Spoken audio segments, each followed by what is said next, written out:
Hi, it's James. I'm the unofficial mayor of Cowboy Country. Welcome to the channel. I'm so glad you could be here with us. I'm a little bummed out because I went to take a nap. I got off work and I woke up and it was midnight. And I've got to get this video in. So if I seem a little rushed, I am. So let's get to work. I got this actually at a thrift store in Stillwater. Somebody suggested I get some Orange Crush. I did listen to your recommendation, and this time I didn't drink it before I brought it home. They're very good. We're going to talk about Texas Tech, and I'm not exactly excited about Texas Tech this year. There's a lot of things going on there that some people would scratch their heads and be like, why did you do this decision? Why did you make this decision? But I'm going to give you 3 reasons why I think they could be better this year, and 3 reasons why things could just really get bad.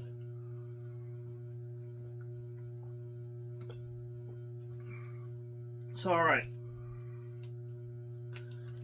The whole firing Matt Wells last year, I'm scratching my head. I don't know what to think. But I will say this. My first reason why I think they could do better is their offensive coordinator, Zach Kittley. He was at Western Kentucky last year, and that offense scored 44 points a game. This is the style of offense that Texas Tech wants. They don't want to run the football a whole lot. They're used to offenses from Mike Leach, where I remember watching Kingsbury and then Simons and other Texas Tech quarterbacks sling the ball 50 times a game. So I think he's going to bring back to Lubbock the style of offense that they want, the fans want, and I think even the administration wants. Number 2, I'm going to list head coach Joey McGuire as a strength. I'm also going to list him as a weakness later, and I'll explain why in a minute. He did spend a lot of time at Baylor as an associate head coach, as a linebackers coach. The key with him, I want you to think Art Briles. Now, obviously, the scandal at Baylor was bad, and I don't condone anything that happened there. But the one thing that Art Briles had going for him is he had a lot of connections with high school coaches around the state of Texas. So he was able to get a lot of good recruits in. Looking at Joey McGuire's resume makes me think the reason he got the job is he's going to be able to bring in good recruits to Texas Tech. So they're taking a chance. They are taking a risk with this guy because he has no head coaching experience. We'll get into that in a minute. But if he can bring in consistent good recruits to Lubbock, then he's going to right the ship and turn things around. They did not go to a bowl in either 2020 or 2021. So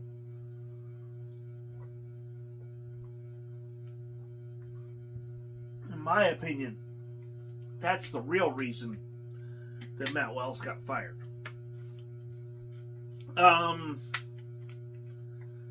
The number 3 reason I think that Texas Tech could right the ship is they got some experience on defense.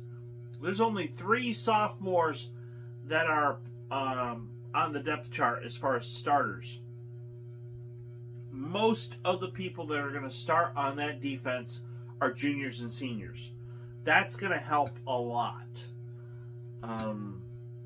So now, let me give you 3 reasons I don't think they're going to do so good this year. Number 1, Yeah, they got 3 running backs with playing experience, but all 3 of them are sophomores. In this day and age, in the 21st century, if somebody doesn't get good playing time, they enter the transfer portal. So the chances of them keeping all 3 running backs, in my opinion, is going to be slim to none. Number 2, they say they fired Matt Wells after the Kansas State loss because they failed to score in the second half. They were up 24-10, lost 25-24. I don't think that's the real reason.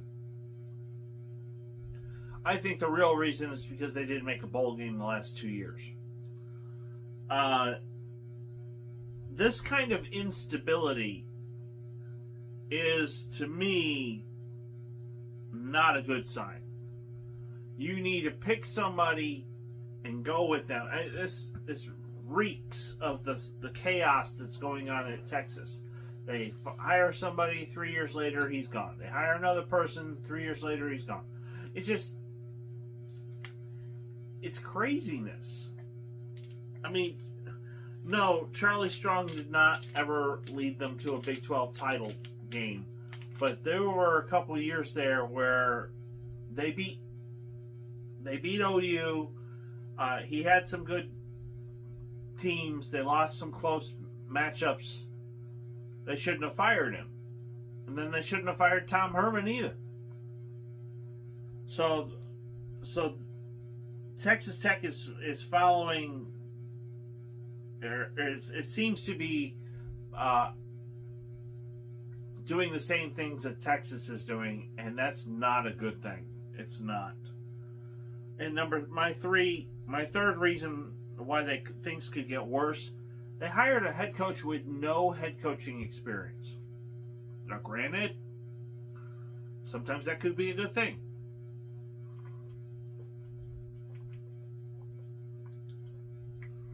He did coach at Baylor for several years.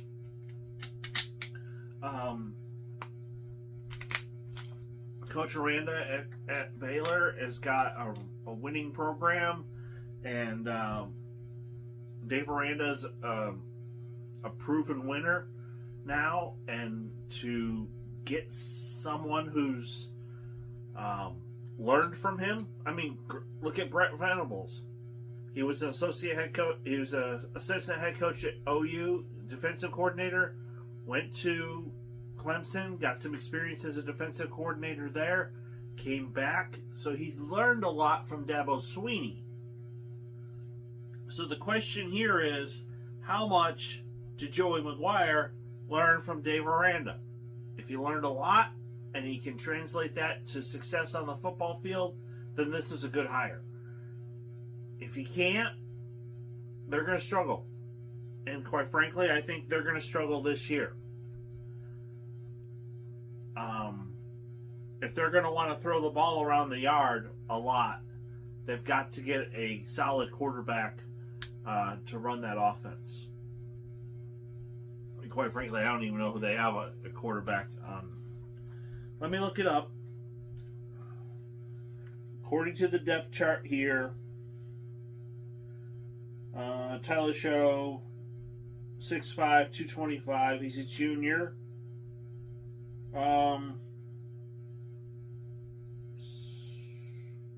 7 starts last year, 65% completion.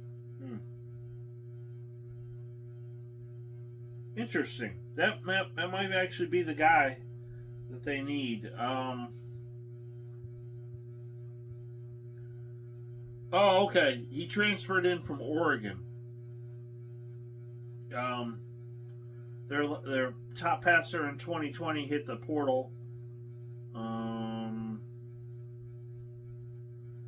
Henry Columbia Battle.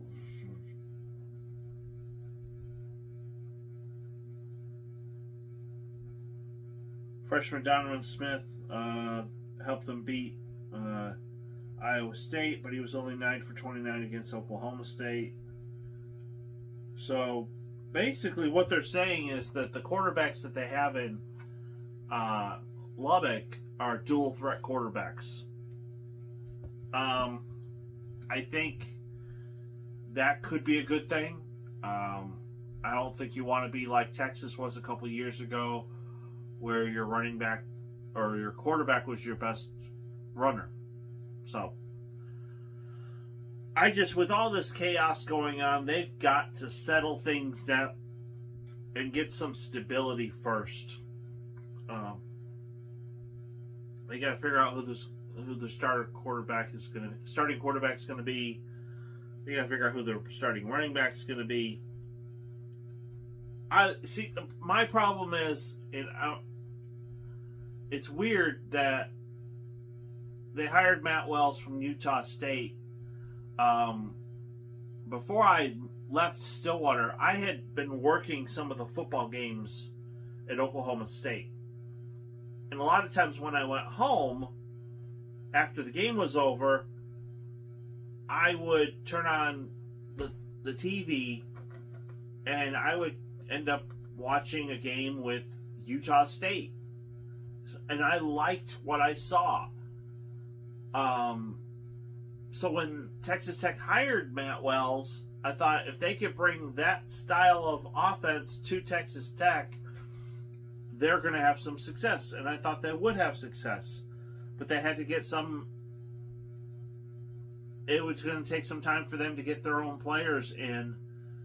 And they never were given the time to do that. So it makes me shake my head when I see that kind of coaching instability. And so even Phil Steele doesn't fully, they could be really bad, they could be pretty good. We just don't know. I don't know. I'm saying they're going to finish 4-8. But the key for them is we'll know after September. They've got two very important games. They play Houston. They play Houston on the 10th, and they have to go at North Carolina State. If they can win one of those, that'll be good, because North Carolina State's supposed to be pretty good this year. If they don't win either one of those, this is going to be a long season for the Red Raiders, and I feel bad for their fan base. I really do.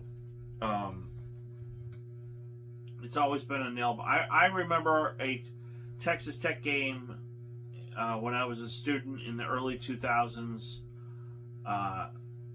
when Les Miles was still there. Simons was the quarterback, and we won barely, 51-49. I mean, it was so scary that, they could score in less than 2 minutes. And they were so prolific passing the ball. Honestly, I think that's, looking at their coaching staff, I think that's the direction they're trying to get back to. So, of course, they could have just swallowed their pride and tried to get Mike Leach back, but I don't think that, unfortunately, they burned that bridge. If that's really what you want, you should go after. You should have swallowed your pride and tried to get Mike Leach back, but I don't think that's going to happen.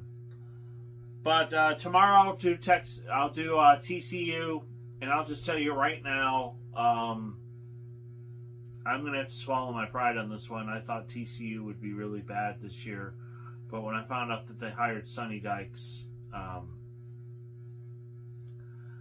I'm just going to have to, I'm just telling you right now, if you look at my predictions video that I did a couple weeks ago, and you look at what I say tomorrow, I'm just admitting that I'm probably wrong about TCU, and they're probably going to have more success than I thought.